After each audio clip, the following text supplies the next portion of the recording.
Giraffes Can't Dance. Gerald was a tall giraffe whose neck was long and slim, but his knees were often crooked and his legs were rather thin.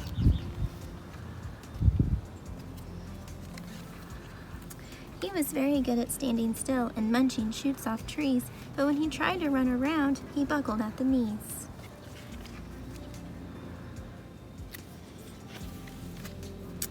Now every year in Africa, they hold a jungle dance where every single animal turns up to skip and prance.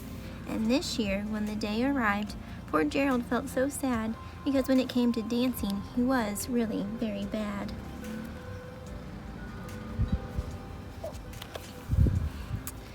The warthog started waltzing and the rhinos rocked and rolled. The lions danced a tango that was elegant and bold.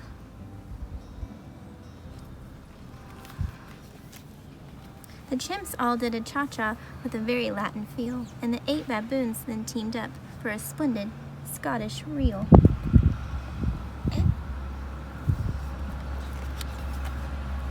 Gerald swallowed bravely as he walked towards the floor, but the lions saw him coming, and they soon began to roar. "Hey, look at the clumsy Gerald," the animals all sneered. "Giraffes can't dance, you silly fool. Oh, Gerald, you're so weird."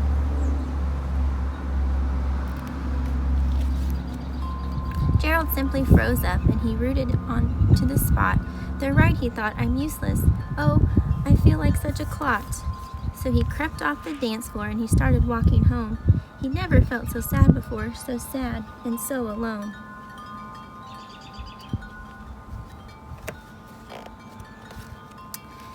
Then he found a little clearing and he looked up at the sky. "The moon can be so beautiful," he whispered with a sigh. "Excuse me," coughed a cricket, who'd seen Gerald earlier on, "but sometimes when you're different, you just need a different song." Listen to the swaying grass and listen to the trees. To me, the sweetest music is those branches in the breeze.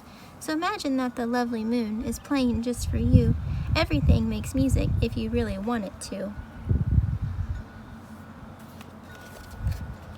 With that, the cricket smiled and picked up his violin. Then Gerald felt his body do the most amazing thing.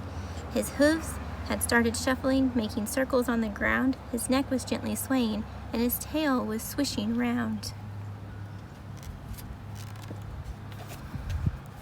He threw his legs out sideways and he swung them everywhere. Then he did a backward somersault and leapt up in the air.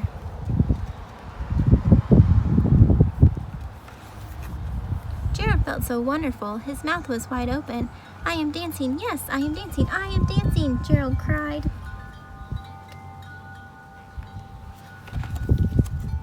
Then one by one, each animal who'd been there at the dance arrived while Gerald boogied on and watched him quite entranced. They shouted, "It's a miracle! We must be in a dream. Gerald's the best dancer that we've ever seen." "How did you learn to dance like that? Please, Gerald, tell us how." But Gerald simply twirled around and finished with a bow.